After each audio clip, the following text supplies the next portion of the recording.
지난 주일 오후에 이제 예배를 마치고 교회에 있는데 독일에 출장 가 있는 친구한테 연락이 왔습니다. 한 3주 정도 출장을 가 있는 것 같은데 이제 나가 있다 보니까 이제 다니는 교회가 있는데 주일에 저희 교회 온라인 예배를 드렸던 것 같아요. 설교 듣고 말씀이 너무 좋았다고 곧장 연락을 했습니다. 그러면서 이런 말을 했어요. 아니 어떻게 이런 설교를 들으면서 졸 수 있냐?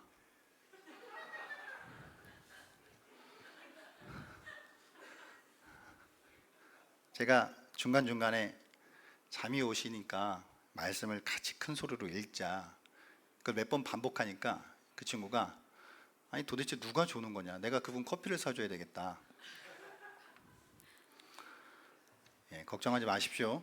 이런 얘기를 들었다고 여러분이 우려하는 만큼 교만해지지 않습니다. 제 자신의 수준과 실력을 잘 알기 때문에 우쭐할 수가 없죠.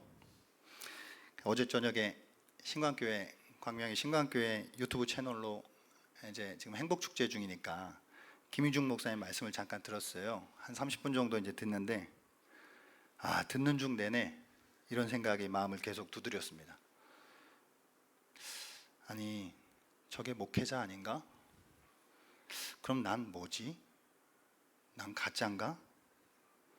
모자른 것 투성이고 열정도 안 되고 저렇게 영혼 사랑도 못하는데 내가 목회자가 맞나? 라는 생각이 마음을 계속 두들겼습니다. 그러니까 교만해지지 않습니다, 여러분. 걱정 안 하셔도 돼요. 다만 친구 얘기를 한 이유는 이게 설교 내용만 놓고 보면 엉터리는 아니니까 잘 들어달라.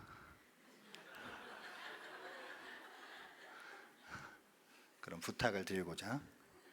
이게 너무 가까이 있으면 소중함을 잊곤 해요, 우리가. 제 친구는 물론 저에 대한 좋은 감정이 있기 때문에 팔이 안으로 굽는 게 이제 그런 게 있겠지만 이제 성도님들은 저의 약점, 허점, 단점 이런 걸 늘 보고 있으니까 말씀이 아마 있는 그대로 전달되지 않을 거라는 것도 알고 있습니다. 우리가 누군가에게 그리스도의 진리를 전달한다라고 할 때 그리스도의 진리를 설득한다라고 하는 그 과정은 말로만은 충분하지 않습니다. 사람들은 그 말을 전하는 사람의 마음과 삶을 들여다보기 때문이죠. 그래서 그 전달자가 인생에서 여러 난관을 만났을 때 어떻게 대처해 나가는지, 여러 실망과 장애물들을 어떻게 이겨 나가는지, 여러 인간관계들을 어떻게 이끌고 나가는지, 평소에 많은 일들을 접할 때 어떻게 느끼고 행동하는지를 다 보고 있거든요. 그렇기 때문에 누군가에게 그리스도의 진리를 전달한다라고 하는 그 과정은 말로 절대 충분하지 않는 과정입니다. 그러니까 이 시간에 목회자에게 집중하기보다는 저희 입술을 통해 전해지는 하나님의 말씀에 귀를 기울이는 그런 시간이 되기를 바랍니다. 오늘 본문은 목회자 바울과 갈라디아 교회에 있는 성도들 간의 관계에 대한 내용을 다루고 있습니다. 12절에서 20절 이 말씀이 좀 난해해요. 왜 난해하냐면 이게 기본적으로 갈라디아 교회의 성도들과 바울과의 그 관계 속에서 이루어져 있던 과거 경험을 기반으로 하는 얘기거든요. 우리가 누군가랑 대화를 하는데 그 사람과 나와 있었던 일은 우리 둘만 아는 거잖아요. 근데 이렇게 대화를 하는데 옆에 있는 제3자가 갑자기 끼어들어서 그 이야기를 듣는다고 해도 그게 무슨 이야기를 하는지 감을 잡기가 쉽지 않잖아요. 그러니까 사도 바울과 갈라디아 교회 성도들이 지금 둘은 알고 있는 그런 경험들을 토대로 말씀을 전하다 보니까 이 정보만을 가지고는 이게 정확하게 어떤 내용들을 뭘 이야기하고 있는지를 제3자의 입장에서는 쉽게 알아내기가 쉽지 않다라고 하는 것 때문입니다. 더구나 이게 바울이 언어들을 막 장황하게 늘어놓는 게 아니라 되게 이제 좀 압축적으로 이야기를 하고 있기 때문에 더더욱 이 본문의 내용을 알아가는 과정이 좀 어려운 과정이에요. 자, 여러분 그 갈라디아서 4장을 지금 4장을 세 번째 말씀을 나누는데 아마 눈치가 빠르신 분들은 아마 요거를 캐치하셨을 수도 있을 거예요. 지금 갈라디아서 4장 첫 번째, 두 번째, 오늘 세 번째 설교인데요. 그 공통점을 하나 발견하셨을 수도 있어요. 혹시 있으세요? 네, 아들이죠, 아들. 그래서 첫 번째는 아들의 옷, 그리고 두 번째는 아들의 영광, 그리고 세 번째 오늘 아들의 형상이라고 하는 그 같은 좀 라인을 가지고 말씀을 전하려고 하고 있습니다. 오늘 아들의 형상에 대한 말씀을 나누려고 하는데, 아들의 형상이란 하나님 아들의 형상, 즉 그리스도의 형상을 말하는 것이죠. 오늘 바울이 19절에서 그리스도의 형상이라고 언급한 그것을 말하는 것입니다. 복음 안에서 우리는 하나님의 아들이 되었습니다. 믿으십니까? 하나님의 아들 된 자들은 마땅히 하나님의 형상을 닮아가야 합니다. 눈에 보이지 않는 하나님이 눈에 보이는 방식으로 오신 것이 아들 예수님이시죠. 그렇게 우리는 하나님의 아들 그리스도의 형상을 닮아가야 해요. 목회자든 성도든 동일하게 우리 모두는 아들의 형상을 닮아가는 공동의 목표를 가지고 있다는 것입니다. 그렇기 때문에 오늘 이 본문을 통해 아들의 형상이 무엇인지, 아들의 형상을 가진 자들은 어떻게 살아가는지에 대한 말씀을 세 가지로 좀 나누어서 생각해 보려고 합니다. 첫 번째로 아들의 형상을 가진 사람은 복음 안에서 유연해요. 복음 안에서 유연성을 가지고 있습니다. 오늘 12절 말씀 한번 읽어볼까요? 12절 말씀 같이 한번 다시 읽을까요? 시작. 형제들아 내가 너희와 같이 되었은즉 너희도 나와 같이 되기를 구하노라. 너희가 내게 해롭게 하지 아니하였느니라. 아멘. 바울은 오늘 너희도 나와 같이 되기를 원한다 그래요. 그러면 너희는 이제 갈라디아 교회 성도들을 대상으로 이야기하는 것이고, 나와 같이 된다라고 하는 말은 무슨 말일까? 바울은 이 갈라디아 성도들이 그리스도를 믿는 믿음과 그 삶 안에서 자기 자신과 같이 되기를 바랬다는 거예요. 갈라디아 교회 안에 침투해 들어온 거짓 교사들의 영향에서, 그 나쁜 영향에서 그들이 벗어나기를 바란다는 것이죠. 그래서 예수 안에 있는 참된 진리, 그 진리로 말미암아 주시는 자유, 그것을 확신하는 자신과 같이 갈라디아 성도들도 그렇게 되기를 원한다라고 하는 말을 하고 있는 것입니다. 그렇게 자신도 그리스도 안에서, 복음 안에서, 진리 안에서 자유하듯 당신들도 그렇게 좀 자유했으면 좋겠습니다 라고 말하고 있는 것이죠.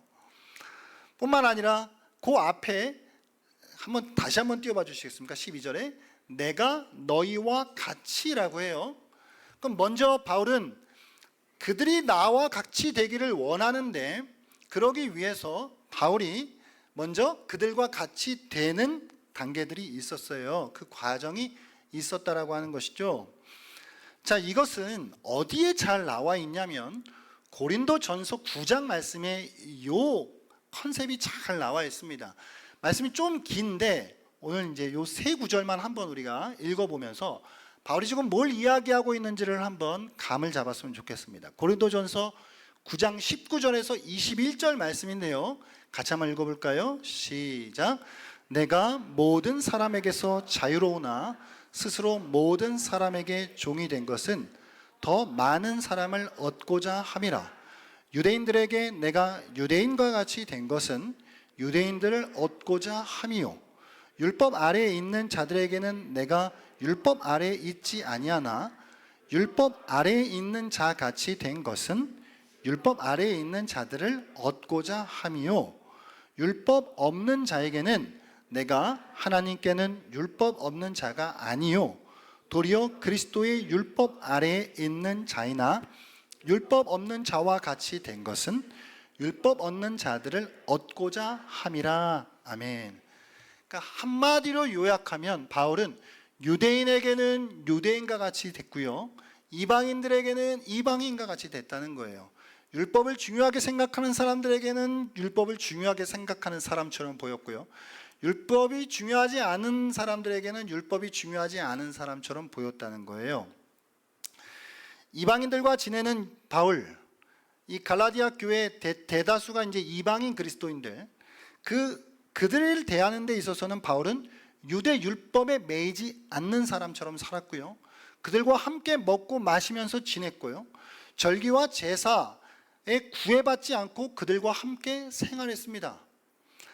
반대로 그 안에 또 유대인들을 대하는 것에 있어서는 바울은 율법을 매우 존중히 여기는 사람처럼 지냈다는 거예요. 그들이 사용하는 언어를 사용했고 그들의 사고방식으로 소통했습니다. 이게 바울의 생활이었어요. 그러니까 어떻게 생각해 보면 오락가락하는 것 같지만 그러나 그렇지 않죠. 바울에겐 분명한 중심이 있었고 이 중심에서 복음을 위해 더 많은 사람, 한 사람이라도 더 복음 안으로 들어오게 하기 위하여 어떨 때는 유대인처럼 어떨 때는 이방인처럼 중요한 선을 벗어나지 않는 한에서 그렇게 살았다는 것입니다. 여러분, 이 복음이라고 하는 것, 우리가 복음으로 사역한다라고 하는 것, 그것은 뭐 문화적으로나 우리가 여러 가지 면에 있어서 매우 유연함을 가지고 있다라고 하는 걸 기억해야 해요. 이게 되게 경직되어 있지가 않습니다. 복음은 매우 부드러워요. 복음을 기초로 한 사역은 복음 자체만 제외하고는 무엇이든 융통성 있게 맞출 수 있어요. 어느 특정한 문화나 관습에 얽매이지 않습니다. 이게 복음이 가지고 있는 유연성이에요. 그러나 반대로 행위를 통해 의를 이루려고 하는 율법주의적 사고방식은 융통성이 없어요. 사소한 일까지도 집착하는 경향이 있습니다. 그런 사람들은 누군가에게 심지어 복장까지도 말투까지도 자기와 같이 되기를 요구해요. 이게 율법주의적 사고방식이 가지고 있는 경향성이에요.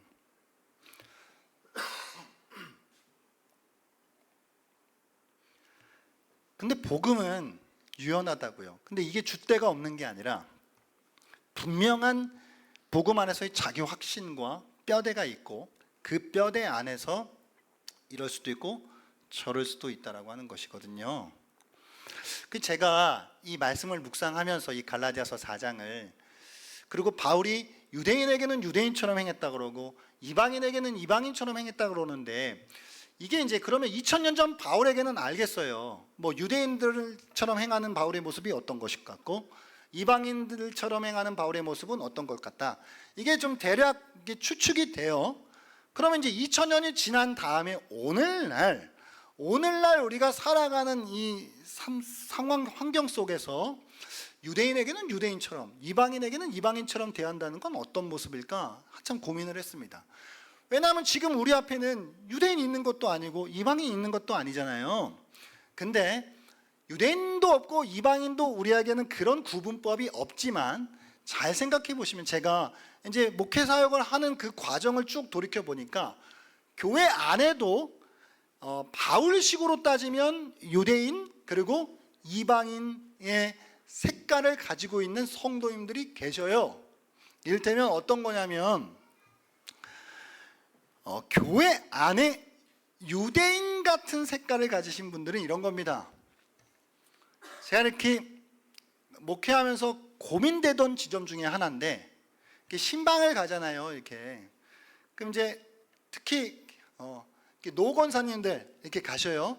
한 몇십 년 신앙생활 하시면서 일평생 신앙생활 하시면서 그분이 배워 오신 것과 그냥 신앙생활 해 오신 것은 그게 다야. 그래서 거기에 머리에 이게 딱 굳어져 있어요. 그럼 예를 들면 이런 거죠. 그냥 예수 잘 믿어서 복 받는다. 그래서 이제 예수 잘 믿으면 복 받을 수밖에 없고 뭐 자녀 잘 되고 이런 그 소위 우리가 얘기하는 기복주의적 사고관, 이게 이제 딱 있으세요. 이제 그런 분들한테 가가지고 제가 권사님 앉아보세요. 지금 기복주의가 맞아요, 안 맞아요? 지금 제가 신학적으로 이거 따질 수 없잖아요. 그럼 그때부터 이제 딜레마가 생겨요. 나는 그러면 복음을 전해야 되나?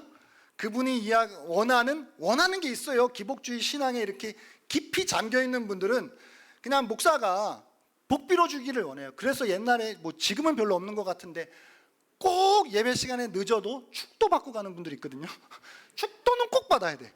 그러니까 이제 목사가 복을 빌어주는 거니까 이제 요게 그런 사고방식인데, 이제 그런 분들한테는 제가 기도를 할 때 제가 복 빌어요. 복 비는 것 자체는 나쁜 거 아니니까. 근데 그분들하고는 내가 싸우면서 막 그거 안 바뀌어요, 여러분. 그 이 복음의 진리 이거 얘기해도 그거 잘 안 바뀌어. 그리고 뭐 그게 그렇게 뭐 물론 안타깝지만 그걸 내가 바꾸기 위해서 싸울 필요 없잖아요. 그러니까 크게 벗어나지 않는 선에서 그분들이 듣고자 하는 기도를 해드리는 거예요. 처음에 이게 약간 혼란스러웠어요. 이렇게 기도해야 되나? 이제 이게 그 나중에 이제 좀 이렇게 잘 균형을 이제 잡게 됐는데, 예를 들면 그런 거뿐만 아니라 또 어떤 분들은 신앙 만능주의 막 이런 게 있어요. 그래서 예를 들면 뭐 어디가 아파, 그럼 기도해. 뭐 공부하지 말고 기도해야지. 신앙으로 다 승부해야지. 그러니까 이게 거의 기본적 세팅이 되 계신 분들이 계시거든요. 그러니까 이런 분들한테는 이게 어떻게 접근을 해야 되느냐. 그러니까 여러분 오늘 이게 여러분 그 고대 그리스의 의학자 히포크라테스 선생님, 의학의 아버지라고 부르는 분, 지금도 의대 졸업생들이 히포크라테스 선서의 적용으로 제네바 선언으로 그걸 좀 바꿔서 선서로 지금도 졸업식마다 부르는 그 선서, 그 의학의 아버지께서 하신 일이, 왜 의학의 아버지냐면 당시의 종교적 사고관에서 이 의술을, 병이라고 하는 개념을 의학이라고 하는 개념으로 바꾼 사람이라 이게 의학의 아버지거든요. 그러니까 예전에는 어디가 아파 그러면 다 하나님이 벌 주셔서 그런 거라고 하는 이 종교적 사고관에 사로잡혀 있었잖아요. 근데 그거를 모든 병에는 원인이 있어, 원인을 알면 다 모든 병을 고칠 수 있어라고 하는 이 의학적 사고관으로 이제 바꿔놓은 사람이 이 사람인데, 근데 오늘날 여전히 있어요, 여러분. 중세 흑사병 돌 때도 그게 하나님이 벌레를 셨다고 해서 막 그래요. 그러니까 심지어 이런 거예요. 다리가 부러졌는데 신 앞에 가가지고 무릎 꿇고 기도하게 해. 이게 말이 되고 고쳐지냐고, 그게 지금 다리가 부러졌는데 지금. 이런 사고 방식이 오늘날에도, 그러니까 모든 것이 다 신앙 만능주의적 사고라는 그런 것들이 이제 요게 사실은 어떻게 보면 유대인 오늘날의 유대적 사고 방식이 아닐까. 또 하나는 이런 것도 있어요, 여러분. 특별히 한국교회 전통이라는 게 있거든요, 여러분. 한국교회 전통, 우리 교회가 140년 동안 어쨌든 선교사들의 선교를 통해 지금까지 이제 쭉 왔는데, 나름 교회 안에 되게 그게 마치 진리인 것처럼 이렇게 되어오는 일들이 있어요. 예를 들면 우리 이제 3주 뒤에 성찬식 할 텐데, 여러분 나중에 더 깊이 이야기하겠고, 성찬식 예를 들어 우리가 성찬한 빵과 포도주 어떻게 해요? 어떻게 해야 돼요? 그거 막 어떤 분들은 이거는 목사님 드려가지고 이렇게 목사님 드시고 뭐 어떻게 목사님 알아서 해결하셔야 되고, 이제 이런 게 이제 우리 사고 방식의 전통적인 문화로 이제 와 있거든요.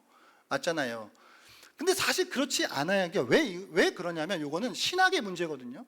왜 신학의 문제냐면 이걸 진짜 시체로 생각하는 거야. 자, 이게 로마 카톨릭의 화채설에서부터 나온 건데, 그래서 어찌 보면은 이거 흰 덮개로 덮잖아. 이거 흰 장갑 끼죠. 이게 다 한국교회 안에 있는, 이걸 진짜 시체로 생각하는 거예요. 그래가지고 그걸 함부로 못 하는 거죠. 그러니까 이런 게 우리 안에 있는 전통이에요. 그래서 사실 약간 좀 과격하게 이야기하면, 복음 안에서 이야기하면 그 성찬식 끝난 거 예찬이 너 먹어도 돼. 그러니까 다 먹어도 돼. 그거 아무 의미 없는 거예요. 근데 이제 이게 그렇다라고 해서 그렇게 생각하시는 분들한테, 권사님 잠깐만 여기 앉아봐요. 그게 그런 신학적으로 그거 맞아 안 맞아? 이렇게 얘기할 필요가 없다고. 그렇게 싸울 필요가 없어요. 그럼 존중하는 거예요. 뭐 그렇게 나름. 옛말에 목회자들 사이에 흘러다니는 이런 말이 있어요. 야, 청빙받은 교회에 가서 테이블도 3년 동안은 움직이지 마. 야, 3년 동안은 너 의자도 바꾸지 마. 왜 그래요? 그 원로 목사님 때로부터 그렇게 해온 관성이 있는데 가갖고 막 개혁한다 그러고 막 이것저것 다 시도하면 맞는 말도 열받는 거예요. 그렇잖아요, 사람이.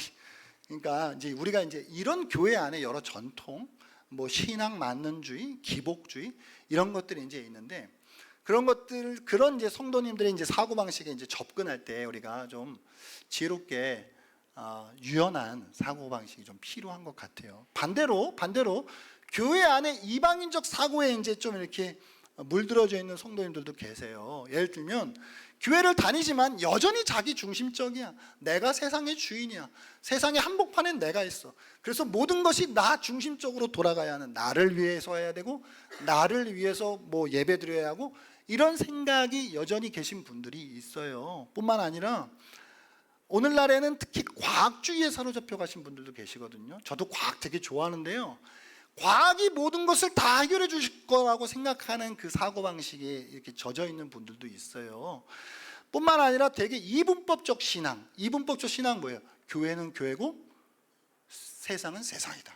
내가 교회의 방식은 여기 따로 있는 거고 세상에 살려면 세상 방식이 따로 있는 거다. 이런 이분법적 사고의 신앙으로 젖어 있는 분들이 있거든요. 이게 저는 교회 안에 이방인들인 것 같아요. 제가 목회를 하면서 만나게 되잖아, 그런 분들을요. 그럼 그런 분들 만나고 여기 앉아보세요. 이 신학적으로 이거, 교리적으로 이거 어떻게 되는 거예요? 이렇게 따지면 안 되잖아요. 물론 저도 힘써서 이게 복음의 진리를 또 가르쳐야 하고 전해야 하는 사명이 있지만, 어떤 틀 안에서는 좀 그래도 우리가 좀 유연할 필요가 있다라고 하는, 그것이 복음이 주는 자유다. 예. 두 번째는 상대방의 약함을 포용하는 거예요. 아들의 형상을 가진 사람들은 상대방의 약함을 포용할 수 있어요. 자, 오늘 말씀에 13절 말씀 같이 한번 읽어보겠습니다. 시작.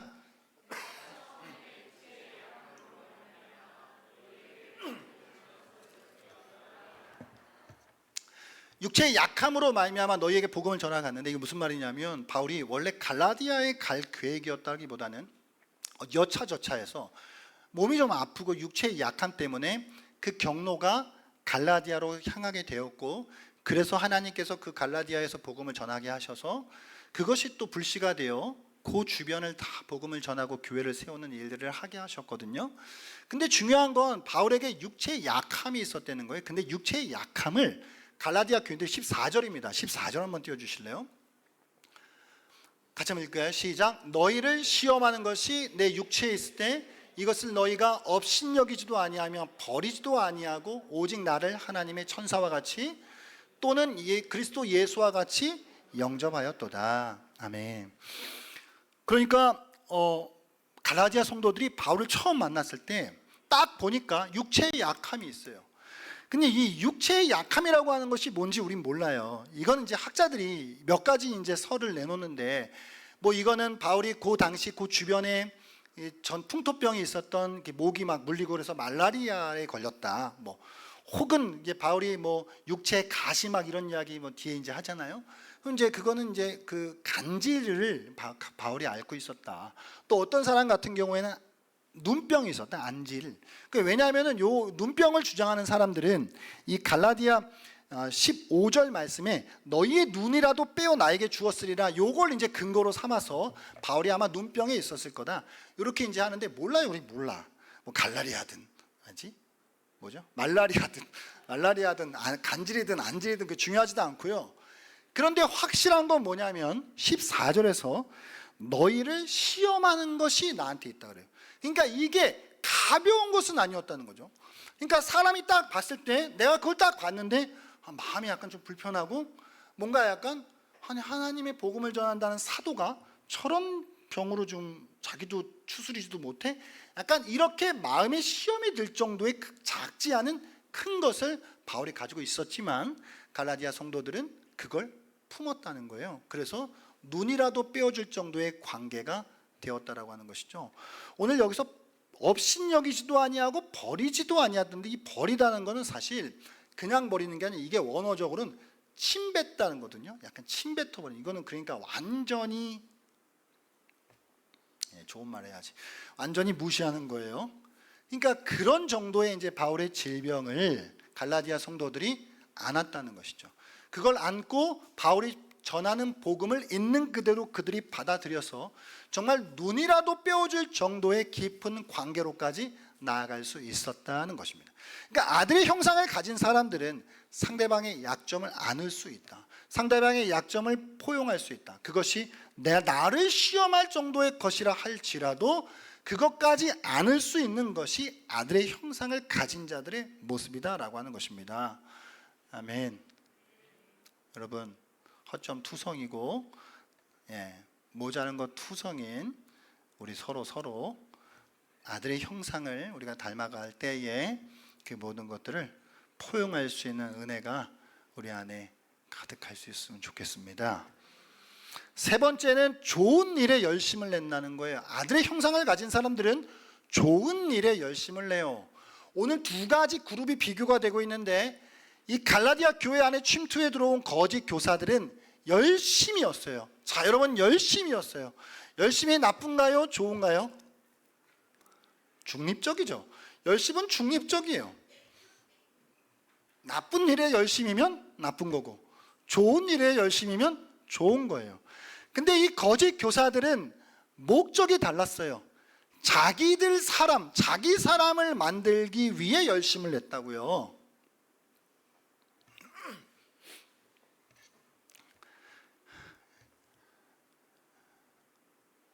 제가 TMI인데 준비되지 않은 건데 원고에 넘어가겠습니다. 알겠다.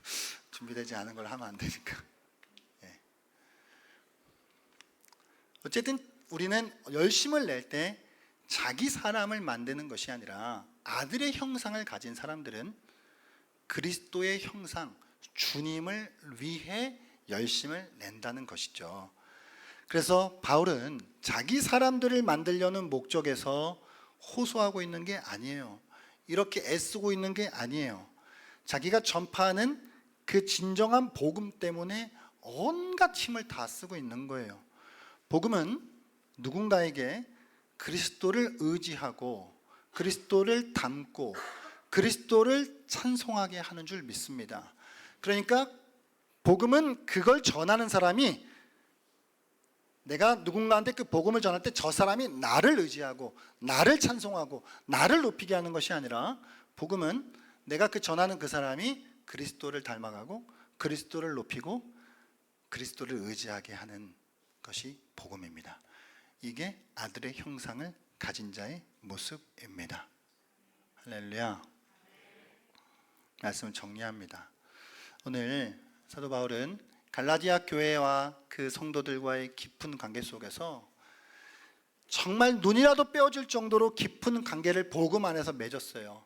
근데 바울이 그 교회를 떠나 있는 그 동안에 그 사이에 거짓 교사들이 침투해서 잘못된 율법주의를 계속 심어감으로써 이제 바울과의 관계가 완전히 틀어지게 된 거예요. 근데 참 재밌는 건 뭐냐면, 바울이 오늘 되게, 저는 바울의 또 다른 모습을 봐요. 우리가 이제 바울 생각하면 되게 약간 이성적이고 차갑고 냉철하고 그럴 것 같은데, 오늘 이 본문은 다분히 되게 감정에 호소하고 있는 거예요. 야, 우리 어땠지? 우리 그때 이러지 않았잖아. 우리 정말 좋았잖아. 갑자기 이상하게 되는데, 우리 이런 사이 아니었잖아. 그러면서 그들의 감정에 호소하는 거예요. 그러니까 정말 이 갈라디아서 전체 문맥에서는 논리적으로 정말 이성적으로 냉철하게 또 접근하기도 하지만, 또 한 부분에서는 그들의 감정에 깊이 호소하면서 어떻게든 그들이 율법주의로부터 벗어나서 복음 안에서 자유할 수 있도록 애쓰고 있는 것입니다. 사랑하는 여러분, 복음은 우리를 아들의 형상으로 만들어가는 줄 믿습니다. 그리스도의 형상으로 우리를 빚어가는 줄 믿습니다. 그렇게 우리는 그리스도를 닮아가야 하는 줄 믿습니다. 아들의 형상을 가진 자들은 복음 안에서 유연한 자들이에요. 여러분 좀 더 유연하셔도 돼요. 아들의 형상을 가진 자들은 상대방의 약함을 있는 그대로 받아줄 수 있는 자들입니다. 아들의 형상을 가진 자들은 자기가 아닌 주를 위해 열심을 내는 자들입니다. 이렇게 우리 서로가 그리스도의 형상, 아들의 형상으로 빚어져 갈 수 있기를 바랍니다.